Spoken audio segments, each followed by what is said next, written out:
ప్రయోజిత సంక్షోభం. ఇండిగో విమానాల రద్దు ఉద్దేశపూర్వకమే కావచ్చు, అది మేబీ కావచ్చు కాకపోవచ్చు అని చెప్పి ఏవియేషన్ మినిస్టర్ రామ్మోహన్ నాయుడు గారు చెప్తా ఉన్నారు. రామ్మోహన్ నాయుడు గారు కూడా చాలా సీరియస్ అయినారు. ఎందుకంటే ఏదైనా కూడా కొంచెం సెట్ చేయడానికి కొంచెం టైం పడుతుంది. అందరూ వచ్చి ఒకటిసారి మీద పడ్డారు. వారం రోజులుగా నాకు నిద్ర కూడా లేదు. చెప్తా ఎవరెవరైతే ఏం చేసిండ్రో ఏందో ఒకటి. ఇండిగో పైన కూడా స్ట్రిక్ట్ యాక్షన్స్ తీసుకుంటాం, అస్సలు ఊరుకునే ప్రసక్తే లేదని చెప్పి రామ్మోహన్ నాయుడు గారు చెప్తా ఉన్నారు. పరిష్కారం కోసం అన్ని కోణాలను పరిశీలిస్తున్నాం, అవసరమైతే ఇండిగో సీఈఓను తొలగిస్తాం, జరిమానాలు అత్యంత కఠిన చర్యలు కూడా ఇండిగో పైన ఉంటాయని చెప్పి చెప్తా ఉన్నారు. వారం రోజులుగా సరిగ్గా నిద్ర కూడా పోలేదు పౌర విమానయాన శాఖ మంత్రి రామ్మోహన్ నాయుడు గారు చెప్తా ఉన్నారు. బుధవారం 250కు పైగా ఇండిగో సర్వీసులు రద్దు.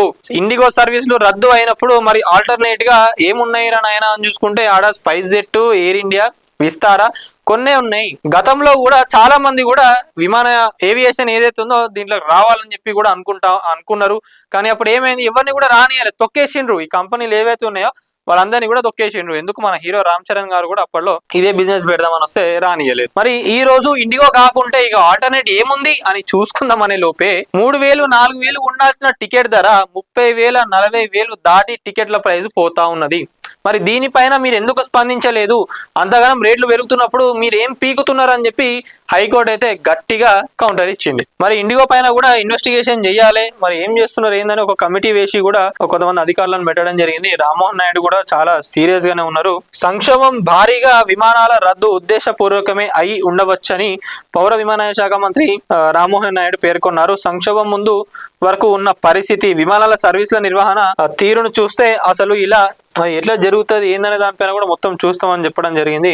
అసలు ఇట్లా జరిగి ఉండాల్సిందే కాదని చెప్పడం జరిగింది. ఎందుకంటే ఇండిగో కూడా ఏదో అనుకున్నది, మరి వాళ్ళు కూడా ఒక టైం ఏదైతే ఒక సర్టన్ టైం ఉందో కావాలని చేసి ఉండవచ్చు. ఆ టైంలో కూడా ఎందుకు చెయ్యాలి, అసలు ఏం చేద్దాం అనుకున్నారు, దీని అయితే వదిలిపెట్టే ప్రసక్తే లేదని చెప్పి కూడా సెంట్రల్ గవర్నమెంట్ కూడా గట్టిగానే ఉన్నది. మరి దానికి సంబంధించి 11 విమానాశ్రయాల్లో DGCA తనిఖీలు. అసలు ఎవరెవరు ఎక్కడెట్లున్నారు, కరెక్ట్ ఉన్నాయా లేవా, ఎయిర్పోర్ట్స్ లల్లా మంచిగా ప్యాసింజర్స్ ని కానివ్వండి, ఎవరైతే ట్రావెల్ చేసేటోళ్ళు ఉన్నారో వాళ్ళన్ని కరెక్ట్ సదుపాయాలు ఉన్నాయా లేవా, ఎవరైతే ప్యాసింజర్లు ఉన్నారో వాళ్ళందరి దగ్గరికి వెళ్ళి అడగండి, మీకు సదుపాయాలు ఉన్నాయా, కరెక్ట్ గా లేవా, ఎవరెవరు ఎట్లా బిహేవ్ చేస్తున్నారు ఏందనే దానిపైన కూడా అడగాలని చెప్పి కోర్టు చెప్పింది. మరి ఇది ఒక మంచి అవకాశం జనాలకి కూడా. అక్కడ ఉన్నటోళ్ళనే కాకుండా ట్విట్టర్, సోషల్ మీడియా ఏదైతే ఉందో దాంట్లో ప్రతి ఒక్కరు కూడా మెసేజ్లు పెట్టండి. ఎయిర్పోర్ట్స్ లో ఇట్లాంటి ప్రాబ్లమ్స్ ఉన్నాయి, ఫ్లైట్ డీలే అయినప్పుడు వాళ్ళు రెస్పాండ్ అయితే లేరు, ఫ్లైట్ డీలే అయినాక సో అండ్ సో ఈ ప్రాబ్లమ్స్ ఉన్నాయి, ఆడపిల్లలకు కానివ్వండి, పిల్లలకు కానివ్వండి, ప్రెగ్నెంట్ ఉన్న వాళ్ళకు కానివ్వండి, ఎవరికైనా కూడా ఈ ప్రాబ్లమ్స్ ఉన్నాయి, ఇవన్నీ కూడా రెక్టిఫై కావాలి. ఒక్కొక్కరికి ఒక్కొక్క టైప్ ఆఫ్ ప్రాబ్లమ్ ఫేస్ చేసి ఉంటారు కదా,